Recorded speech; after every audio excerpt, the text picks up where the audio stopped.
And welcome to this week's episode of Two Guys on Politics with co-host former Illinois Congressman Bill Lipinski and columnist at the Southwest News newspaper group, and myself, Ray Hanania, writer and columnist with the Southwest News newspaper group and Arab News newspaper. It's August 23rd, 2025, and this is season 4, episode 23. Two Guys on Politics is broadcast on the U.S. Arab Radio Network on WNZK AM 690 radio, as well as on YouTube at twoguysonpolitics.com. We invite you to subscribe, and we hope you do. Bill Lipinski, as you know, served as a Democratic Committeeman, Alderman of Chicago's 23rd Ward, and was elected to Congress in 1983, serving through 2005. He currently writes the Right from the Center opinion column. And I covered Chicago City Hall from 1976 through 1992 and write mainstream opinion columns for the Southwest News, as well as Middle East columns for Arab and Arab American issues for Arab News. You can get more info on all that at hanania.com. On today's podcast, we're going to discuss Trump's crackdown on John Bolton, who was once his security advisor, and now he's a big critic. We're going to talk about testimony that Ghislaine Maxwell gave regarding Jeffrey Epstein to the Justice Department regarding Trump and Bill Clinton. And we're going to talk about Trump and Putin's failure to, there's no meeting. Trump promised meeting, there is none. And then we're going to add Trump's push to give himself the Nobel Peace Prize. I'm sorry, I've never heard of anything like that in my life. Segment 2 is we're going to talk a little bit about the UN, about the Gaza civilians, and the claims that from the UN that there's famine there and women and children are suffering. But we're also going to talk about the visa restrictions that Trump is threatening to impose to deport people who have visas, whose opinions he doesn't agree with and he doesn't like, or their activism. And then we're going to end it on Texas redistricting and discuss how Republicans and Democrats gerrymander maps all the time. All right, we're going to take a break, and we'll be right back right after these messages.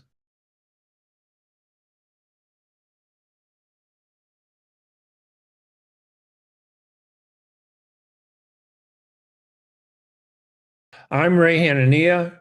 I'm Bill Lipinski.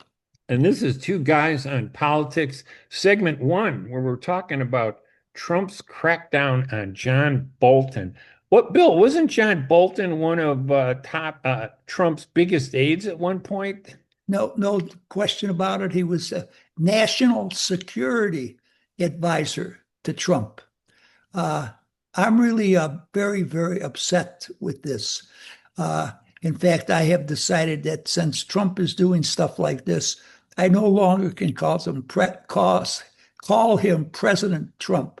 I'm simply going to call him Trump or Mr. Trump, because to me, he's doing things that are destroying the American way of life, quite frankly. Now, I'm not a big fan of John Bolton, not his personality, nor the things that he has recommended over the course of time in positions of importance in our government, as far as foreign policy goes, as far as security goes.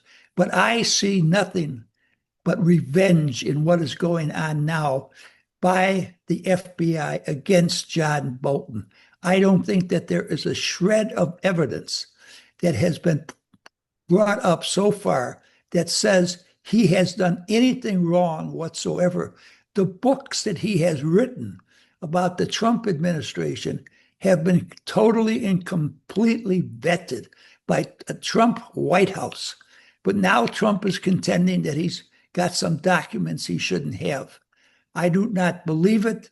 I think it's terrible what Trump is doing. As I say, I am enormously disappointed in Trump. I have supported him on a number of things that he did because I thought that they were good for the country, and I still think they are. But this latest move by him, he's no longer my president. He's simply Mr. Trump and a renegade who is occupying the White House. I know that's very strong words. All right. I feel about it. Yeah, well, Trump uses strong words all the time. He described John Bolton, his former national security advisor, as I think a slime ball or something. It was like, what kind of language is that coming from somebody who is president of the United States? I mean, you can criticize people, but in this case, Trump is pretending like he has nothing to do with these. So he's a slime ball. I haven't seen him in a long time. He's wacky. He doesn't know what he's doing, but I don't know anything about what the Justice Department is doing. I'm going, that is totally unbelievable. The idea that Trump doesn't know what's going on in any of those departments, he controls them with a leash. Every member of his cabinet is on a leash, and they do what he says. And if they don't do what he says, then he takes them out, and he has no hesitation to punish anybody like Bolton, who just got into a conflict with him, during his first term, and has since written several books criticizing him. So yeah, I agree with you. Now, I appeared with John Bolton a couple times on radio discussions about the Middle East, and I'll be honest with you, I didn't like him. Now, Uh-huh. there's a difference between saying I disagreed with him and I didn't like him and calling him a slime ball or whatever the phrase was that Trump used. And I'm just the columnist. I'm not the president. If I were the president, to degrade the office of the president in the way he attacks people is an insult to the American people. Absolutely. No, and I said I don't like John Bolton. I didn't like him before he Right. worked for Trump. I don't like his suggestions on foreign policy. I don't like his ideas on security. But he was Trump's national security advisor for a year and a half. Okay, so Trump must have had some confidence in him for a significant period of time. And for him to be calling, well, it's not only calling the names, he has to have the FBI going after. Now, the FBI director and the assistant director, to me, were nothing but PR guys for Trump when he was out of office on radio. They were both on radio all the time. They never had a good word to say about Joe Biden or any Democrat. They talked about Trump as a messiah that was going to save America and make America great again. And they got their reward. One's head of the FBI, the other one is the assistant. So as far as I'm concerned, those two guys have very little credibility. Yeah, and the Bolton incident is typical of what we're seeing coming out of the Trump White House. And you either are subservient to Trump or you're his enemy. There's no, I disagree with you. So I think that that's a terrible thing. The other thing that it says, I think, is how he manipulates his power to suit his interests. And I think this is a great way to get into this whole controversy about Jeffrey Epstein, the pedophile who abused hundreds of girls, multimillionaire businessman, friend of a lot of politicians. And his girlfriend was Ghislaine Maxwell. And as we know, Epstein died in prison, awaiting a second trial because he'd been convicted the first time, but they minimized it down in Florida, and they let him off the hook on a real mild slap on the wrist.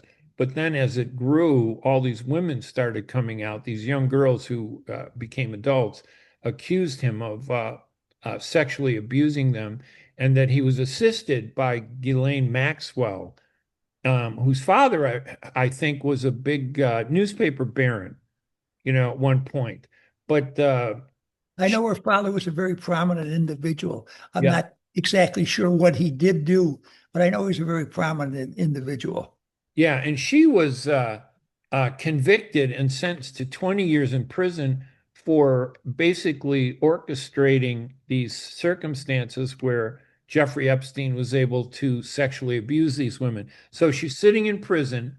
The big question has always been what big politicians took advantage of Epstein's uh, circumstances to provide young girls to have sex?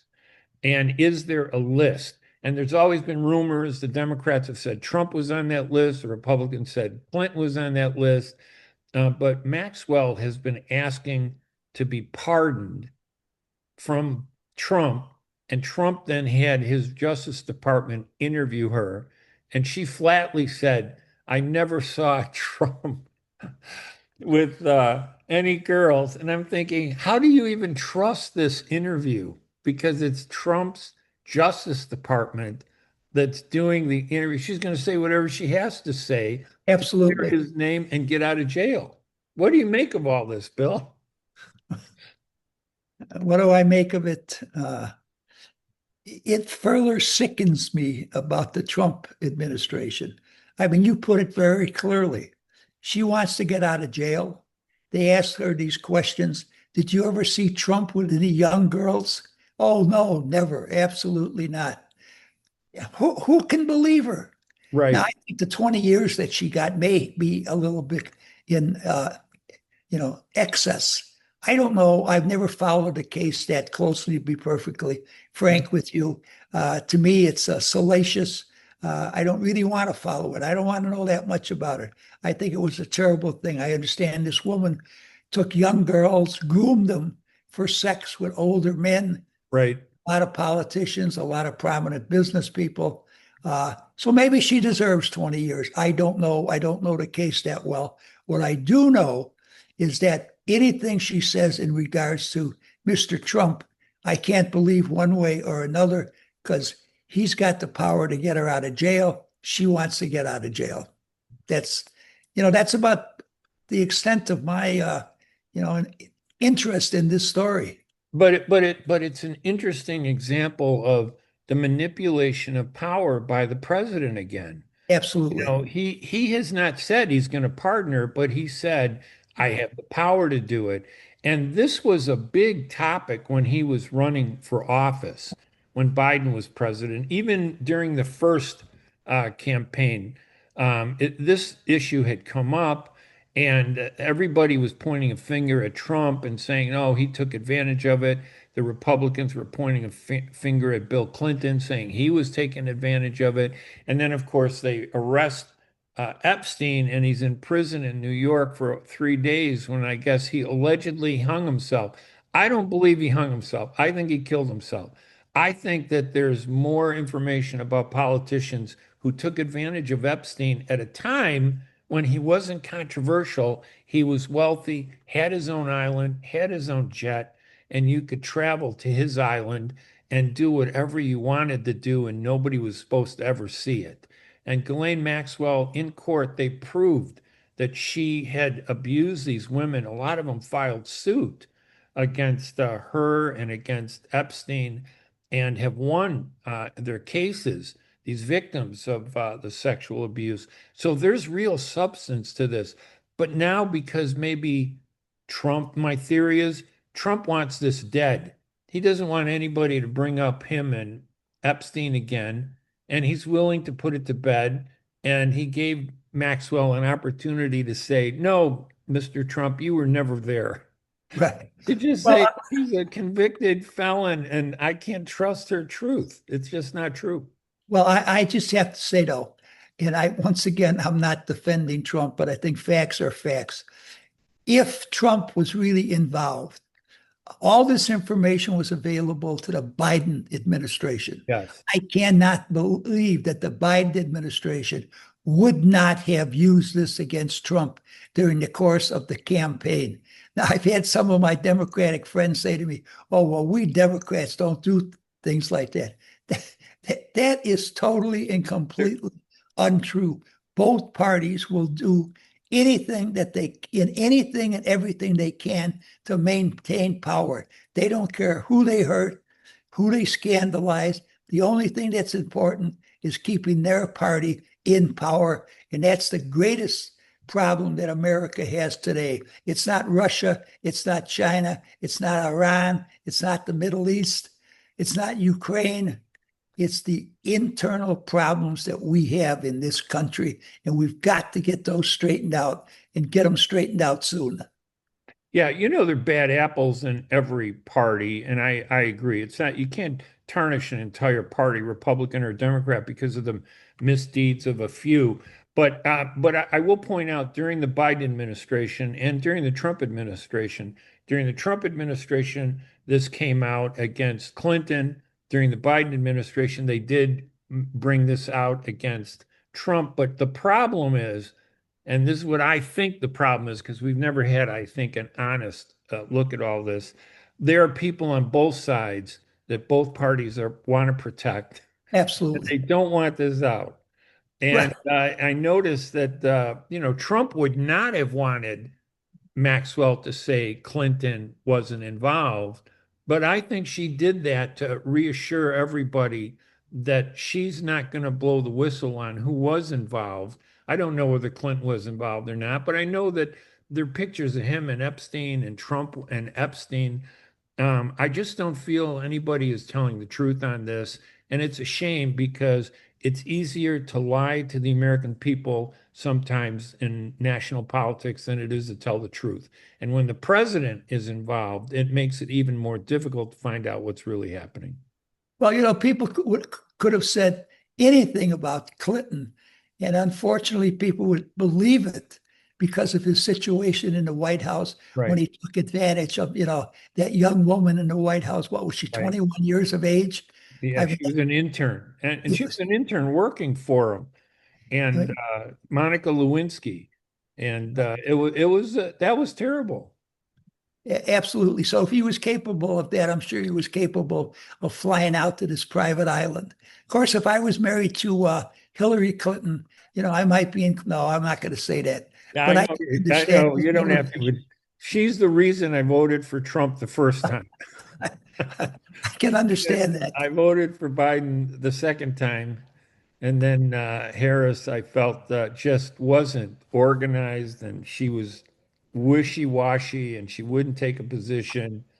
And I decided I can't support her, so I figured, okay, I'll give Trump a chance. And of course, I just don't think, you and I both know in politics, sometimes it's the lesser of two evils. Absolutely. And I'm sure that we both wish, and we've talked about it in past programs, how good it would be if some of the great Democrats or Republicans who are out there principled would run for president and lead the party because both parties are in trouble today. No question about it. No question about it. I just want to say for the umpteenth time, I didn't vote for Trump the first time, the second time, or the third time. And I would never vote for him for anything. I just want to get that on the record. Yeah, well, I mean, listen, you were a diehard Democratic Party member for years. But And I didn't vote for Hillary right. Clinton either. No, no, I get It's the that. Yeah, conservative line that I vote for. you represented your district. You Yes. represented the interests of your district. You were loyal to them. And I wish every politician were loyal to the citizens, not just the people who vote him in office. So, and then we also saw this again, every once in a while we get a burst of Ukraine. It used to be every day. It's a horrible in my opinion, Putin terrorism targeting civilian targets and cities in Ukraine.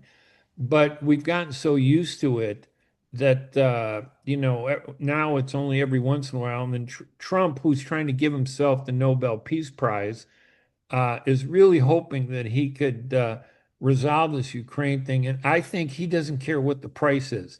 If it means letting Putin take Ukrainian land, if he can get peace in my time, I want the Nobel Peace Prize. I think that's Trump's goal. I don't think it's about peace in the Ukraine. What do you think? No, well, I think he should get the Neville Chamberlain Award. That's what he should That's, get because that's of the way right. he's selling out the Ukraine. And first of all, he was going to end that war the first day he was in office, or Yeah. maybe the second day. Of course, it's still going on today. But he also has sat down with Trump. Trump said, allegedly said, I'll meet with Zelensky in 2 weeks, face to face. We'll hammer a lot of this stuff out. And he also said that Putin was perfectly okay with the security arrangements that were outlined to him. Putin says that's not true. Those security arrangements he's not happy with. He doesn't want troops that are anti his government stationed so close to him. So that's not working. The other part of it, it's not working either. They're not having any meeting in 2 weeks. Putin now says maybe 2 months, 3 months, while he continues to bang and bang and bang against the Ukrainian people. When are the Europeans and when is America going to have Putin pay the real price for this war? Right. We've got to start doing that. Otherwise, he'll just keep doing what he's doing. He'll con Trump at each and every phone call, each and every meeting. We'll never get any place. So the Europeans got to stand up. I agree with you, Bill. I think that Trump has two agendas. One, to give himself the Nobel Peace Prize. And two, I don't think he cares about the war in Ukraine. He did promise during the campaign that it would be one of his first things he would end it, because this war started. I mean, it's hard to remember when you think about it. It was like in February of 2022. Yes, absolutely. We're in August 2025. This war continues. To me, it's a demonstration of the weakness of the United States. We were the leader of the free world. That was our mantle. And under Biden, it slipped. And under Trump, it's slipping even more. I don't just blame Trump for the no, I don't either. Our image. I blame Biden and Democrats and Republicans. Not all of them, but a lot of them. So I'm more worried about that. Ukraine is a symbol of our problem, that we can't do anything. That's the biggest challenge. And that's what hurts us the most, I think. 20 years ago, if this had happened, Bill, I bet Reagan would have stepped in and ended it, or we would have seen, even Clinton probably would have stepped in and ended this, but we're not seeing that kind of leadership. Now they're more focused on themselves. Trump is all about himself, and that's it. Absolutely. And I wish there was something I could say positive about Trump, because this program certainly sounds like anti-Trump. And we're not anti-Trump. What we are is pro-American. And until he starts acting like a real American president, we should continue to criticize anything we think is wrong.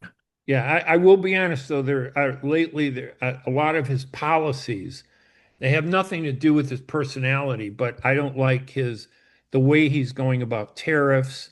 I was watching somebody talk about there's 3 different ways to deal with tariffs. You could do micro tariffs where you target a certain product, like maybe automobiles in Japan, or macro tariffs that focus on an industry like the beef industry, in Argentina coming into the U.S.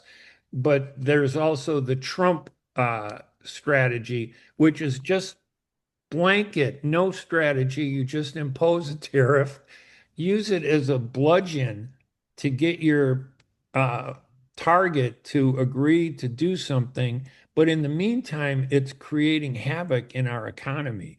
And so that's something where I criticize the policy, but it's a reflection on his, I feel, lack of leadership. Now, on the other hand, maybe we should talk about, we didn't actually prepare this, include it, but the city of Chicago came up this week. He brought the National Guard and the military into Washington, D.C. to confront crime. And now he's saying that, he wants to do the same in Chicago.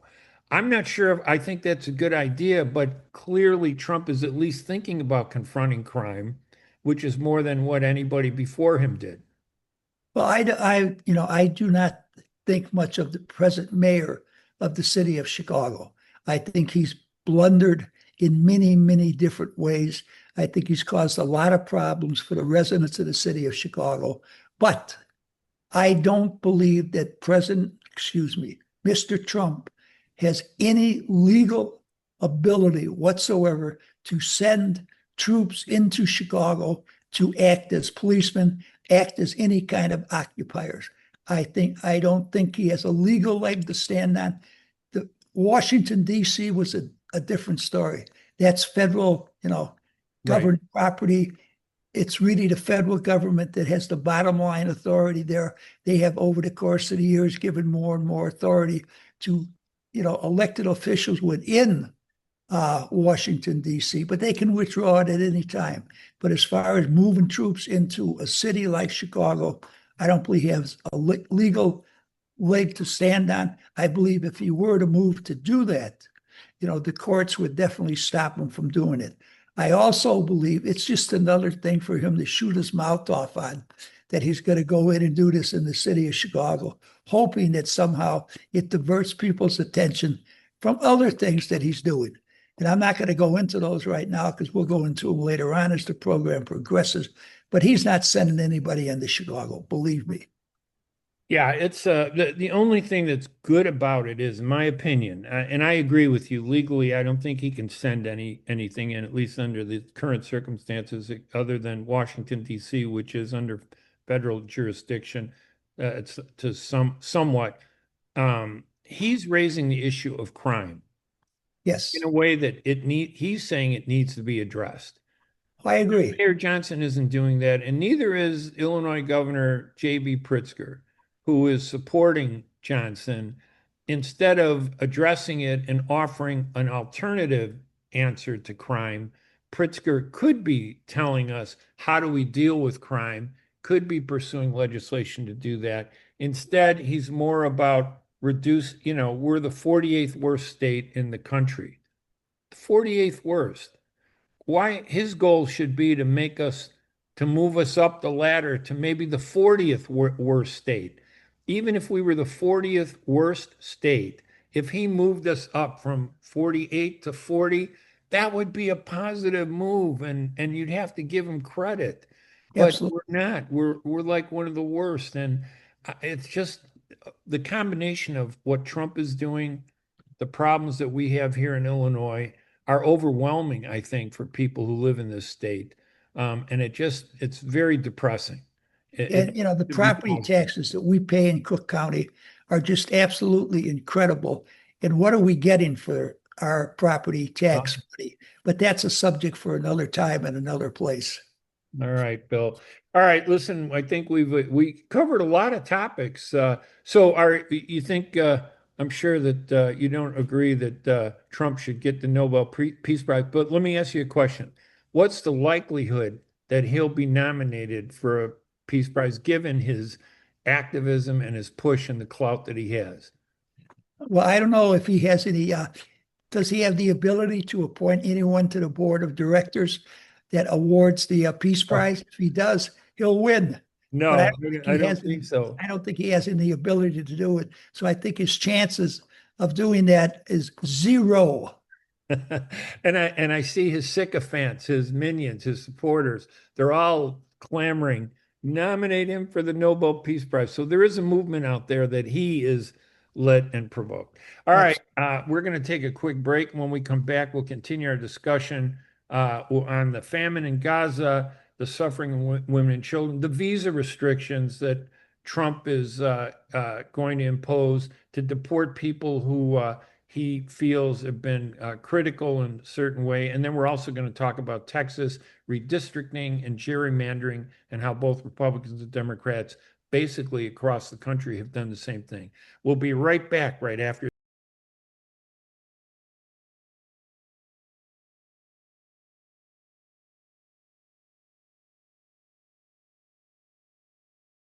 I'm Ray Hanania, I'm Bill Lipinski. and we're back here at Two Guys on Politics, segment two. We got a bunch of topics like we did in the first segment. I think we covered a lot of stuff there, Bill. The United Nations says that there is famine in Gaza. And the reason why I think it's important to us is not only because this famine is involving kids, thousands, tens of thousands of children and thousands of women. But we are one of the biggest financial supporters of the government of Israel. And it's the government. And I'm not criticizing Israel, the country.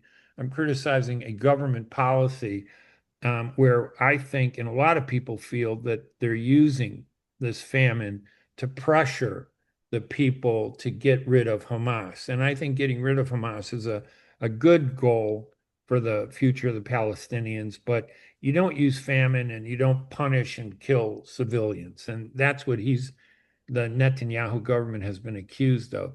But it's our money that's financing this. And I know a lot of people are concerned about it. It's been the headline over the past, month or more. These images of children. I saw that Netanyahu was announcing that he was going to impose, and he wants the U.S. to follow his lead, restrictions on social media to block these photos of these civilians who are starving to death or being shot, by Israeli soldiers. He wants the control of that, and I think it's causing a backlash against Israel's government in this country, not just with the left, but also with the right, and also with American Jews. A lot of American Jews are speaking up and are angry with what Netanyahu is doing to Israel. They believe it's undermining Israel's status and posture here in the United States, and I think it really is. Well, listen, I've been a supporter of Israel my entire political career, my entire personal life. I've supported Israel. I still do, but I have said right from the beginning that the way that Netanyahu, has conducted this war has been a very big mistake. He's winning the battle, all right, but he's going to lose the war because each and every day, the way he prosecutes this war is costing him the support of countries around this globe. Pretty soon, there's only going to be two left, Israel itself and the United States of America. And I think that's a terrible place for us to be. And we have the power to stop this. Now, I want to see that war stopped, and I want to see, the Jews prevail as much as possible. But I am tired of seeing those Palestinians be persecuted because of their leadership. And I blame their leadership, but now I blame Netanyahu even more for what is going on over there. It is just hurting Israel more and more in the long run.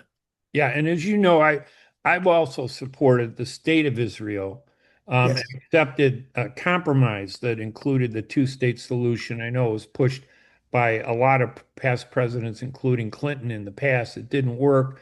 The extremists on both sides have always blocked it. But I think sometimes that gets blurred.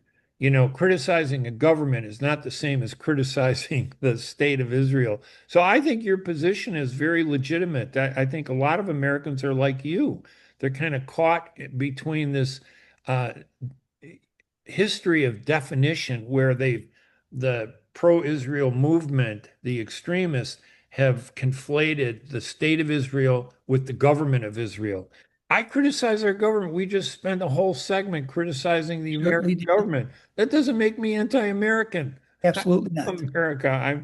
Best thing that ever happened to me was my father immigrated to this country legally, and we became American citizens. I just want to see the government do the right thing, and especially I want to see an end to government violence against civilians or bad government response to terrorism, because Hamas is a terrorist organization, and they've had they've had an influence over this whole peace process going back 40 years, which really needs to end. They need to stop them. So. And then there was the other issue we have. It kind of touches on people from the Middle East, but it's everybody. If you have a visa, and President Trump, I guess, is saying that they could void that visa depending on how you express your opinion in this country. So you're not allowed to be critical. For example, if you criticize Israel, they're going to target you and revoke your visa. But I'm Yes. sure it's other things. If you criticize Trump, Oh, I'm they'll sure. revoke your visa. So, I mean, what do we know about this new law that he's trying to push? Well, I mean, we don't know much about it other than what we've read in the newspaper. There hasn't been an awful lot in the newspaper, but the Wall Street Journal has carried it. And if the Wall Street Journal carries it, I have to believe it's true because they've been pro-Trump a long time. as time goes by, they're getting less and less pro-Trump. In fact, they have an editorial in their newspaper today Right. about the situation with Trump and Bolton. Right. They certainly are not on Trump's side in regards to that case. Uh, once again, we get, I don't know, Ray, I don't know where to go with this stuff. Netanyahu, I think that, he's become deranged. I think he thinks he's fighting Nazi Germany the way he's handling this situation in Gaza and with the Palestinians. He's not fighting Nazi Germany. These Right. people have nothing to do with Nazi Germany. But to me, that's the way he's acting. He is being so, means persecuting them the way he is persecuting them. And you can't tell me he doesn't know that this famine is going on and all these people, are close to death because of his prosecution of Right. the war. And I hate to say that because I do support Israel. I know how terrible the Jewish people have suffered over the course of the years in this world. But, when one of them go off the reservation, we have every right to criticize them, just like we criticize the people who for years have been anti-Semitic and even worse than that, not only in this country, but around the world. Yeah, there's a Congresswoman, Marjorie Taylor Greene, and I think she's from Georgia. She's from Georgia. Is a big supporter of Trump, and lately she started questioning whether it was appropriate to give money to a government that was involved in this type of violence against civilians, Israel. And now the pro-Israel movement has targeted her, and now every day, and I think this is what hurts Israel. What Netanyahu is doing has caused a hardcore MAGA Republican like Marjorie Taylor Greene from Georgia to come out against Israel government and challenge and criticize them. And instead of responding to them, what Netanyahu and the pro-Israel, the extremists are doing is now they've told her that they're going to take her out. They're going to run somebody against her to silence her. And now she's even more of a vocal critic of Netanyahu than she ever was. The smart policy of a smart government would be to say, wow, we're getting this backlash. We need to reassess what we're doing and try to find a way to satisfy hardcore supporters like Green to get them to support us rather than make enemies out of them. That's what's happening to Israel that's never happened before. Israel's government are pushing the line, and it's Republicans that, like Massey, even, who is condemning what they're doing. So we're hearing more and more politicians who for years have been silent now coming out and speaking. So I thought that's a good example just to point Well, out how he's if damaging his country. the Israelis, if the Jewish people in this country, uh, knock her out of office, they're going to regret it. She's going to go to some cable TV station Yep. and she'll be on every day and she'll be pounding and pounding on Netanyahu and on Israel. She's going to be a worse, critic of Israel than Right. she was when she was in the United States Congress, because she'll be free to do so each and every day. That's the only issue that, she will focus on. So they should be, once again, I don't know who's planning their strategy in this war or how to win friends and influence people, but whoever it is, they ought to get rid of and find somebody else to do it for them. Yeah, I agree with that.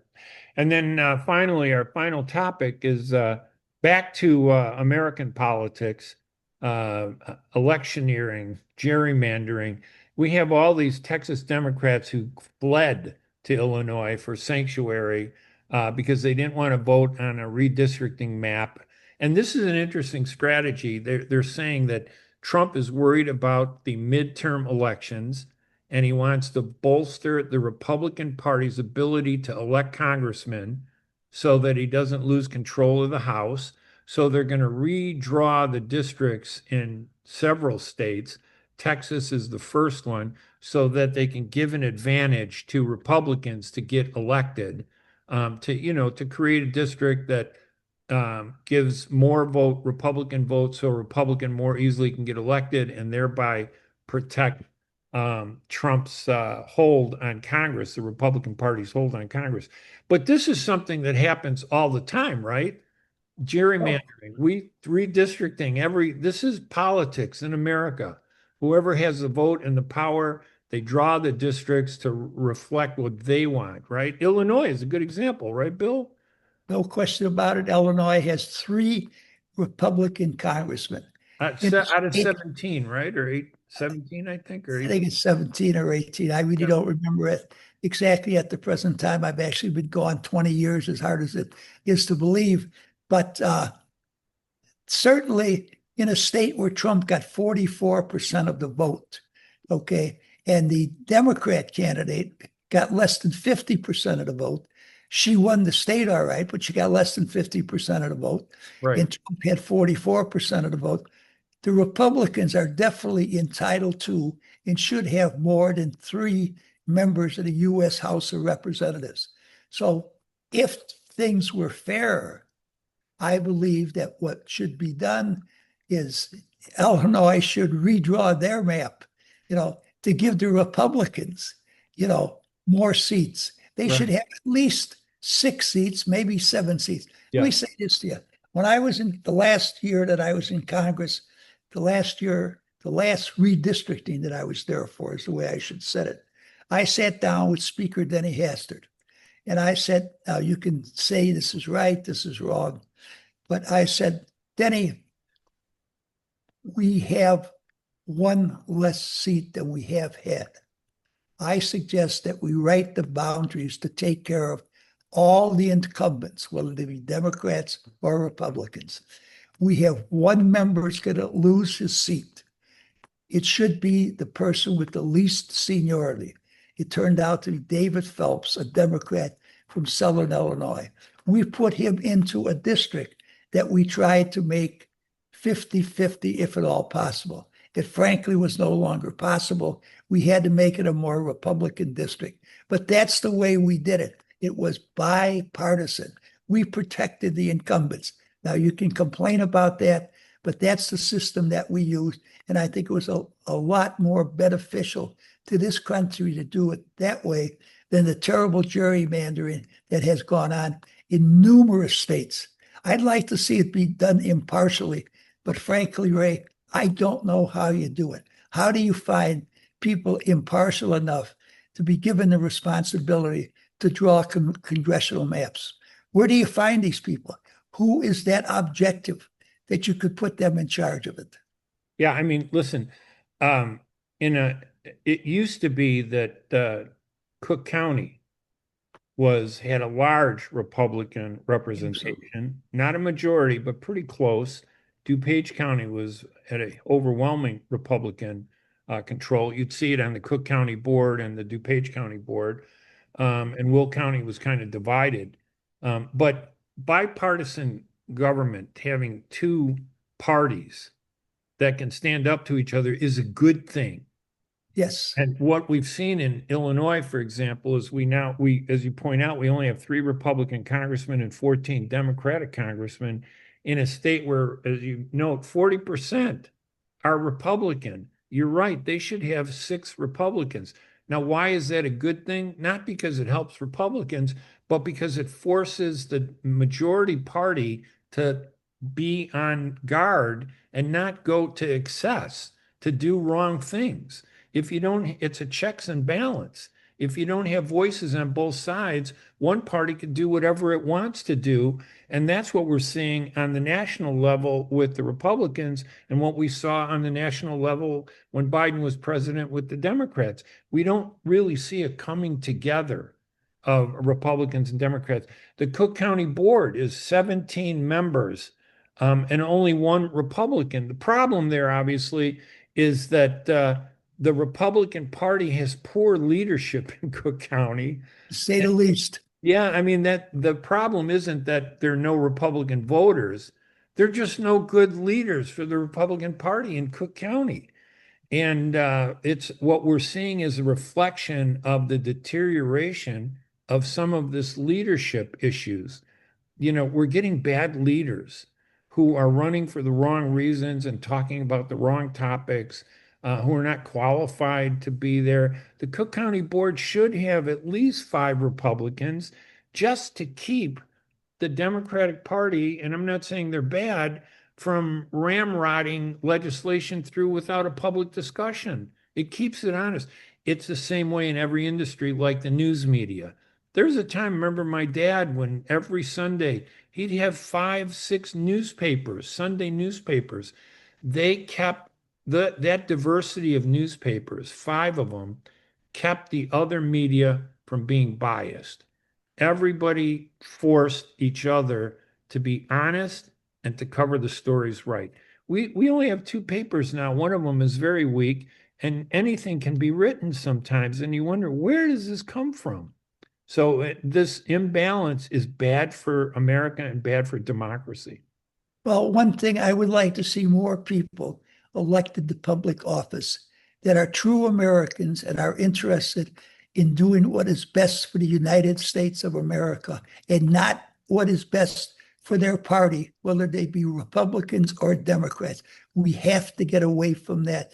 We have to get elected officials who once again think of America is what is very important. That's what they should see thrives and not to worry about their parties. Yeah, and of course, one example was you in the fifth district. You felt that it was important to the fifth district at a time when Reagan was the president to get some benefits and to support policy, international policy that you thought was right, not Correct. because it was partisan. So I thought that that's the kind of government. Nobody should be 100% Democrat. Nobody should be 100% Republican. There's no such thing as 100% of any candidate that reflects my views 100%. If I get 60%, I think Reagan, what did he say, 70%? If you give me 70% of my legislation, I'll feel like it's a great victory. Yeah, and I think that that should be the goal, not this. Absolutely. Now they want to impose 100%, and if you don't do 100%, you're a traitor. They smear you, they attack you, they denounce you. So yeah, so we've seen this happen in Illinois, this redistricting, and it should be done the right way. But unfortunately, if different states are gerrymandering, you have to gerrymander to offset their gerrymandering. It just gets worse. Is there any possibility that this redistricting could be done nationally in a fair way by a commission? I mean, what's the solution, do you think, to redistricting? If you let every state do it, it'll depend on who controls the state. Well, I don't think you'll ever be able to get it beyond state control. I think it's going to always be state control. Uh, I don't know how you do it, Ray, because as I say, I don't know where you find people who are objective enough. Right. You could set up a committee in Illinois of 10 individuals, 10 Democrats, 10 Republicans, and let them hammer it out. Right. Fine. They hammer it out, but whoever doesn't feel like they got the correct number of seats, they're going to take it to court. And who knows what the court is going to say, because the court could say, well, this commission, it was set up, really wasn't a legal commission. They didn't have the authority to do so. They were not elected representatives of the people. And the Constitution said the redistricting is supposed to be done by the elected representatives of the people. So it's a very, very difficult question to answer. I do not have the answer for that at the present time. I do know, though, that in order to help out America, we've got to do something about it. Yeah, we should have basic rules, because in Illinois, they count illegal aliens as being part of the census, as That's being part ludicrous. of a congressional district, and they really shouldn't be counted. No. Because they're not qualified to vote, or won't age to the point of 18 where they will then qualify to vote. But there should be basic rules, including like you can't create weird looking bowling alley districts that are 40 miles long and 2 miles wide just because you want to get a slice of Democrats or a slice of Republican majority. And that doesn't, remember what they did to create a Hispanic district for Luis Gutierrez? They took the Puerto Rican district on the north side of Chicago and the Mexican district on the south side of Chicago and created a little alley umbilical cord that connected two areas. And it was the weirdest district possible. But, I think it should be like cohesive districts. And I think if they did that, and if they were forced to do that, where they divided it in a clear manner, not these weird districts, we might find a solution. But again, it is a challenge. All right, Bill, I think we're at the end of our show. Any final thoughts about anything at all? The only thing I would like to say is that we've been very critical of Mr. Trump in this program. I'm sorry that we have been, but the truth of the matter is he deserves it, because I think that he is hurting America with Americans and also with people in foreign countries. And we cannot be the leader of the free world if we are going to continue to have the image that we have because of Trump. I hope and pray that he can see the light and become the president for all the Americans and forget about any kind of retribution whatsoever and try to really be the peacemaker that he contends that he is. All right, Bill. I'm Ray Hanania. I'm Bill Lipinski. And this has been Two Guys on Politics. We'll see you again next week. We appreciate everybody that subscribes and watches our program at twoguysonpolitics.com on YouTube. Thank you. Have a great week, everybody. Bye-bye.